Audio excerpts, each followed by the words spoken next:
the beginning, it was mostly just learning to live with each other. That was hard because we both had been living on our own in different respects, so it was hard to manage that because we both have really different opinions on managing a household.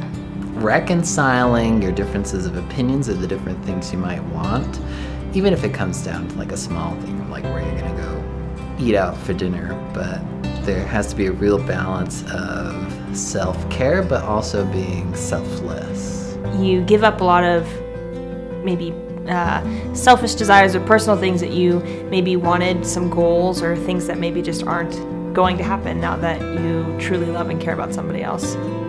Rather than shut the other out, to hear things from each other's point of view, to see where we're both coming from, because we might be arguing for the same thing, but we just don't know it until we talk it out. Go into it knowing that you need to change some parts, even if you think you're easy going, you're super nice to live with or whatever. There's going to be things that are going to be hard for your spouse to understand. She really cares about other people and often cares a lot about what they think of her, and so that can bring a lot of stress in that she's worried about disappointing the people around her that she cares about. Dayton is, I think he's kind of sensitive. And that's a struggle for me too, but sometimes, arguments or anything, and it very quickly turns into, crying or just being sad, and it's not a fault really, but it's like something that is, I guess, different.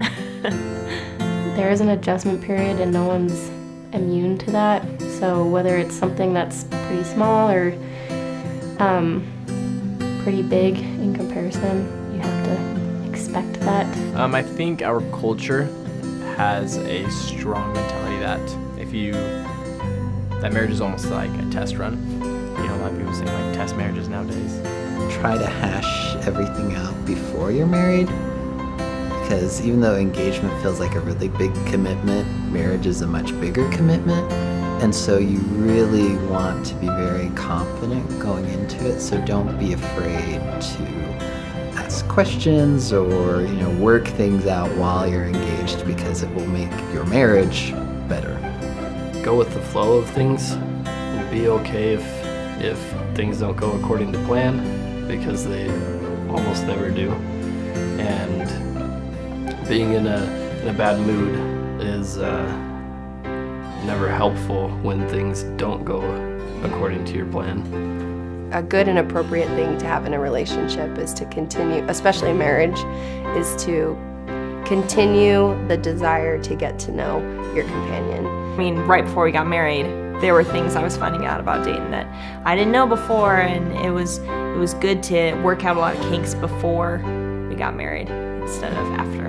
You have to understand that there's some times where you have to pick up some slack because your spouse needs help or whatever, and there's going to be times where they pick up some slack because you're going to need some help. So it's kind of a lack of understanding that it's for the better of the whole rather than just the one person.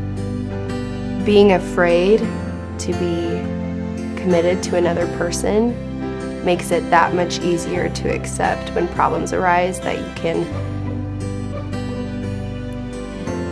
void that commitment.